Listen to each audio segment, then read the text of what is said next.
네, 의원님. 임금 피크제를 도입하는 이유 중에 꽤 큰 걸로 청년 일자리 문제 말씀하시는 거잖아요. 네네. 근데 이제 일자리와 관련해서요, 기본 정책이 어떻게 할 때 일자리가 많이 생기느냐. 이게 중요하지 않겠습니까? 예. 그러니까 이제 예를 들면은 임금 피크를 도입했을 때 생기는 일자리가 제일 크면 그거부터 해야 되겠죠. 근데 그게 아니라 다른 측면에서 노동시간 피크제를 도입했을 때 생긴 일자리가 더 크다. 그럼 그거부터 해야 되겠죠. 또 그것도 아니고 가령 예를 들어서 대기업과 중소기업의 공유경제, 상생경제 이런 것이 더 크다. 그러면 그거부터 해야 되겠죠. 아니면 그것도 아니다. 대기업의 사내유보금 이것들을 과감하게 풀어내는 정책적 유도를 할 때 더 크다. 그러면 그거부터 해야 되겠죠. 실제로 비중이 어떤 것이 큰가 이런 것에 대해서 판단을 안 하시고 얘기하시는 것 같아요. 저는 그 임금 피크하고 일자리 창출 문제하고 특히 청년 일자리 창출 문제하고 그렇게 직접적인 연관이 있어 보이는지 그건 저 연관성이 상대적으로 작다고 생각합니다.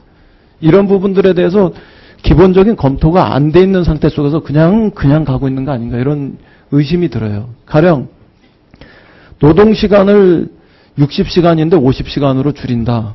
그러면 전체 일자리에 5분의 1이 생기는 거 아니겠습니까? 그러면 1800만 개 기준으로 하면은 한 300만 개 정도가 생기는 거예요. 그러면은 장관님 말씀하셨던 6만 개, 13만 개 이런 건 정말 세 발의 피거든요. 그럼 크게 생기는 문제부터 더 검토해야 될 거 아닙니까? 예를 들면. 그 다음에 사내유보금 같은 게 700조다. 이게 풀어진다 그러면 140만 개가 생겨요. 그리고 지금 사내유보금이 500조다. 그러면은 그게 예를 들면은 100만 개가 생겨요. 이거는 연봉을 5천만 원 기준으로 할 때 그렇게 돼요. 3천만 개로 하면은 막 150만 개, 200만 개, 막 이렇게씩 생기는 거란 말이에요.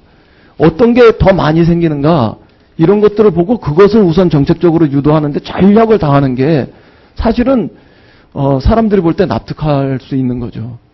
그래서 사실은 비중에서도 잘못 잡고 계시고, 선후의 문제에 있어서도 잘못하고 계신다고 봐요.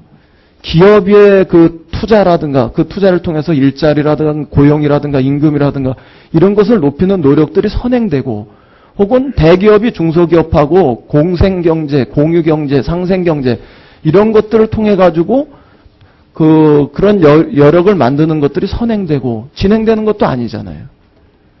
그건 노동자들에게는 그 임금 피크제라는 것이 자율적인 영역인데 강제적인 영역으로 밀어붙이는 영역으로 이렇게 오고 심지어는 어떤 말씀까지 하시냐면 장년과 청년의 상생 노동 이런 말씀하시지만 사실은 싸움 붙이는 거잖아요. 이게 장년층에 임금 피크제가 있지 않으면 청년들의 일자리가 안 생기는 것처럼 해가지고 싸움 붙이는 격이 되잖아요. 그러니까 이런 것이 저는 선후에서도 잘못됐고 특히 방식에 있어서 임금 문제 같은 경우는 일정한 자율성 이런 것들이 굉장히 중요한데 그런 부분들을 다른 영역에서는 시장에 개입 안 하겠다고 하시면서 왜 이런 영역에서는 그렇게 가혹하게 개입하시려고 하는지 잘 이해가 안 되는 거죠. 그러니까 비중이나 선후 문제나 아니면 방식의 문제나 이런 데서 지금 전혀 전 객관적인 그 타당성을 가지기가 어렵다고 생각해요.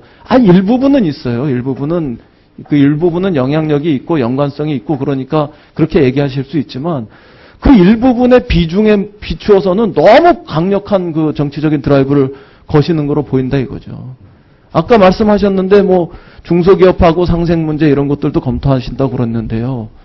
그게 훨씬 크게 먼저 선행이 돼야죠. 제가 잠깐 설명을 좀 올리고 그랬습니다. 저희가 노사정 데이터앱 할 때 65개 조항으로 이제 크게 대분류돼서 하고 있는데요. 거기에 사실 저 개인적으로 판단해 보면 경영계가 해줘야 될 부분, 그 다음에 정부가 해줘야 할 부분이 대부분이라 보고 있고요. 노동계가 좀 앞장서서 양보로 표현할 수도 있고 아니면 좀 법대로 좀 하자는 부분이 있는데 그 부분은 아주 소수라고 보고 있습니다. 그래서 저희들이 노사정 데이터앱 안에도 지금 의원님이 강조하시는 소위 일자리의 본질과 연관된 문제, 근로시간 단축. 지금 우리 6월에 저희들도 가급적 2월 국회에서 근로시간 단축법이 좀 연장 근로와 휴일 근로가 포함해서 일찍 통과되라고 요청하는 부분도 바로 그런 부분이고요. 또 아니, 그러니까요. 노사정 간에 제 시간을 이렇게 뜨시려고 예, 그럼 마시고요. 나중에 설명드릴게요. 바로 그렇기 때문에 그 문제에 대해서 우선하란 말이에요. 정부 차원에서. 그게 그리고 실제로 엄청난 일자리를 창출하는 영역이고 그걸 안 하고 저 노동자들한테 뺏어가지고 노동자들한테 일자리를 주려고 하는 그런 게 어디 있어요. 그리고 그걸 왜 그렇게 큰 비중을 두시냐 이거예요. 중소기업과의 상생경제라든가 아니면 대기업의 사내유보금을 그 투자나 일자리를 푸는 거라든가 이런 게 훨씬 큰 영역인데 그거는 먼저 안 하고 임금 피크라는 건 제가 볼 때는 한 10분의 1이나 50분의 1도 안 될 텐데 이런 걸 가지고 자꾸 밀어붙이는 이유가 뭐냐 이거예요. 그건 잘못됐다는 거죠. 그리고 한 가지만 더 여쭤볼게요. 임금 피크제나 노동시간 피크제나 아니면 대기업 중소기업의 공유경제 시스템이나 아니면 대기업의 사내유보금이 그 일자리를 만드는 데 있어서 어느 게 고용창출 효과가 큰지 이런 거 연구 검토한 거 자료 있으세요? 기본이 안 돼 있잖아요. 기본이 안 돼 있는 상태 속에서 밀어붙이는 거 아니에요, 지금. 저 환경부 장관님한테 제가 여쭤봐요. 예. 제가 답을 드리고 먼저 말씀하시죠. 제가 나중에 답을 드리겠습니다. 질문이 아직 안 드렸으니까. 아니 시간 안에 질문하시라고 하십니다. 저 답변 아니 지금 하십시오. 말씀하신 대로 의원님 말씀하신 대로 임금 피크제나 근로시간 단축을 통한 일자리 창출 그리고 사내유보금으로 표현을 하셨는데 그 부분은 저는 상품 시장의 공정성이라 보고 있습니다. 대기업의 중소기업의 납품 단가가 제대로 받아야 그 재원을 가지고 중소기업에 있는 우리 근로자들의 근로조건이 향상되고 그래야 청년들이 간다고 보고 있습니다. 그래서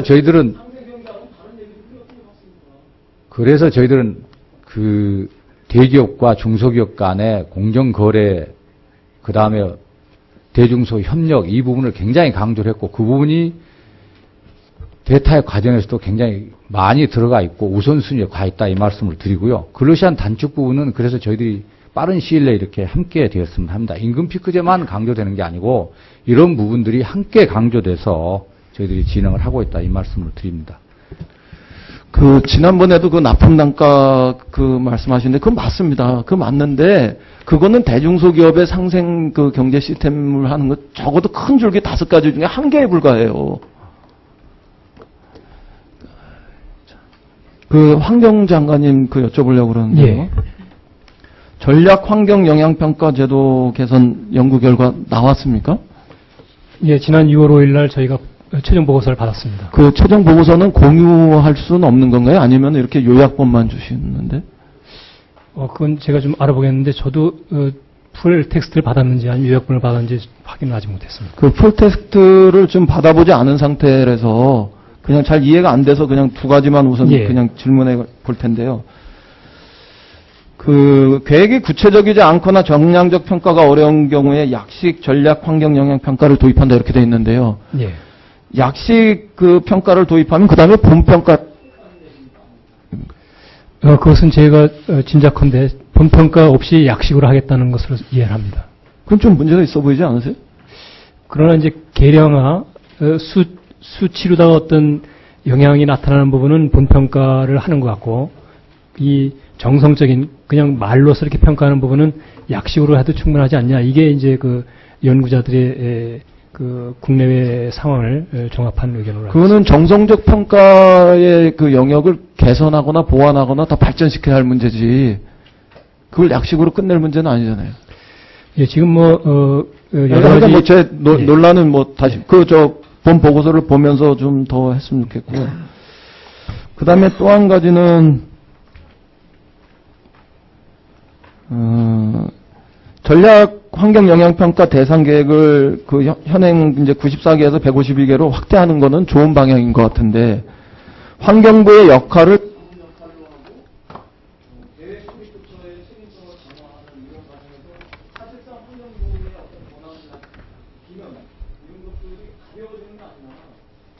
이에 대해서 어떻게 생각하세요? 예, 그건 이제 나라마다 여건이 다르다고 생각합니다. 지금 전략환경영향평가 제도를 도입한 미국, 독일, 네덜란드, 영국의 사례들을 제시하고 있는데 거기는 이제 그 환경부서에서는 자문적인 의견을 제시하는 선에서 끝나고 있습니다. 그런데 이제 우리 경우에는 환경부에서 의견을 주면 반드시 그걸 따르게 하게 돼 있는데 이 부분이 지나친 면이 있다 하는 지적이죠. 그런데 아니, 우리가 연금만큼 뭐 그 각 부처에서 자율적으로 그러면 그 환경을 잘 지키는 이런 사고들을 가지고 있습니까? 그래서 지금 연구자들은 그렇게 환경부 역할을 약화시키는 측면도 있고 또 강화시키는 측면도 있고 여러 가지 네. 의견을 제시했기 때문에 그걸 검토해 보셨냐 말이에요. 그래서 저도 본보고서를 보지 않은 상태 속에서 이렇게 논란을 벌이는 게 예. 부적절해서 지금 그냥 사실만 확인하는 건데 그건 어떻게 된 겁니까? 저는 뭐 직감적으로 봤을 때 글로벌 스탠다드는 글로벌 스탠다드이고 또 우리나라는 우리나라의 상황에 맞는 전략환경영향 평가 제도가 필요하다고 생각하고 있습니다. 1분만 더 하세요. 지난번에 그 국회 본회의장에 갔더니요. 예. 그 지역 특화 발전 특구에 대한 그 규제 특례법 일부 개정 법률안이 올라왔어요. 그 요진이 이런 겁니다. 그건 그 전략 환경 영향 평가를 생략할 수 있도록 해놓은 건데 그거를 환경부하고 그 산업부가 협의를 했기 때문에 이 환노위에 의견을 묻지 않고 그냥 진행했다 이런 거예요. 그래서 좀 깜짝 놀랐어요. 일단 그거는 국회 법도 안 맞는 얘기고 그 다음에 환경부가 나름대로 이거 굉장히 중요한 법인데 그걸 산업부하고 이런 식으로 그 합의해 줄까? 이런 생각이 좀 들었어요. 그 합의를 해 주신 겁니까? 예, 저도 뭐 실무자들한테 나중에 확인을 해보니까 이제 국회 내에서 절차는 뭐 국회가 알아서 할 일이지만 저희가 이제 정부 내에서 검토한 과정을 보니까 우리가 5,000 평방미터 미만의 경우에는 예. 그 생략할 수 있게 이미 우리 환경영향평가 하위 법령이 있습니다. 그러다 보니까 그걸 저쪽 산업부 쪽에서 그 의원 발의한 부분에 그런 5,000 평방미터 미만이라고 하는 수치가 들어가 있어서 우리 실무자 선에서는 같은 취지다 이렇게 이해를 했던 것으로 알고 있습니다.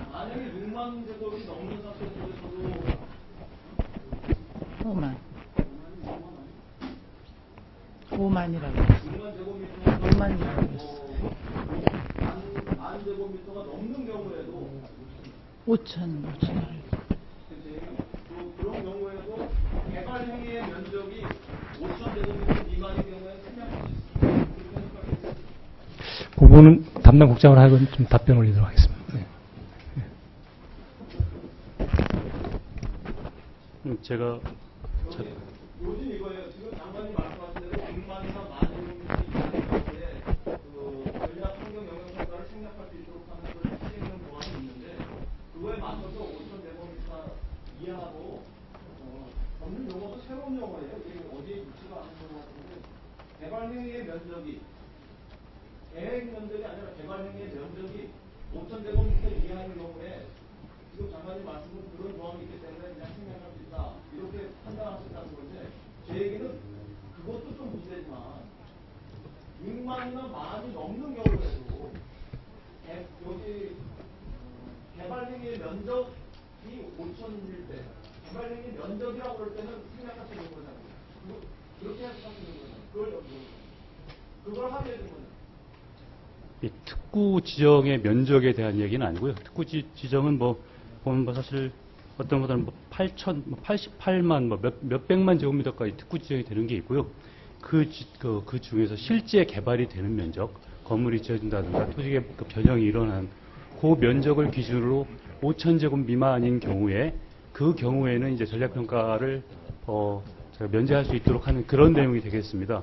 그러니까 예. 10,000제곱미터나 6만 제곱미터가 넘는 지역에서도 실제로 개발 행위 면적이 5,000제곱미터 이하면은 전략 환경 영향 평가 안 하는 그냥 임의로 지을 수 있다는 거 아니에요? 그런 내용은 아니고요. 계획상 5,000제곱 미만 이상을 계획을 한 경우에는 면제 대상이 아닙니다. 저희는 이미 계획에 만약에 계획은 그렇게 안 돼 있지만 실제 그 개발에서 말씀하신 대로 6만이 하는 경우에는 별도로 영향평가 다시 받아야 됩니다. 아니 개발 행위 면적이 다 6만 만 이렇게 되지는 않을 거 아니에요. 10,000제곱미터나 6만 제곱미터가 넘으면 전략 환경 영향 평가를 받게 돼 있잖아요. 예, 그렇습니다. 계획에서. 예. 근데 그 계획이 그렇게 넘는 면적이라 하더라도 그 내부에 실제로 개발행위 면적이 5,000제곱미터 이하면은 전략 환경 평가를 그 안에서 안 받아도 된다는 얘기거든요. 제가 물어보는 의원님 그거 별도로 의원님 찾아뵙고 좀 설명을 올리도록 하면 어떨까요? 합의를 해준 거예요, 안 해준 거예요? 그 당시 실무적으로 그렇게 의견을 냈습니다. 괜찮다고? 예. 문제가 있지. 예, 본회의장에서 이제 그런 문제가 제기돼가지고 보류가 되고 있는 것으로 알고 있는데요. 예외적인 규정이라 하더라도 가능하면 환경영향 평가법 하위 법령으로 들어가는 게 가장 바람직하다고 생각합니다. 예. 우선 규모 여부는 좀 디테일하게 우리 검토해서 저희 의원님하고 상의드리도록 하고. 그게 그 산업부 소관 법률이 아니라 환경부 소관 법률이 돼야 된다 이렇게 생각하시면 한쪽으로 들어오는 게 가장 이상적인 형태다라고 생각합니다. 예. 물론 이제 특례법이기 때문에 다른 법에도 그런 조항들이 많이 있긴 있는데, 그러나 그것은 많을수록 나쁘다는 얘기입니다. 예, 이인영 간사님 수고하셨습니다. 권성동 간사님 질의해 주시기 바랍니다.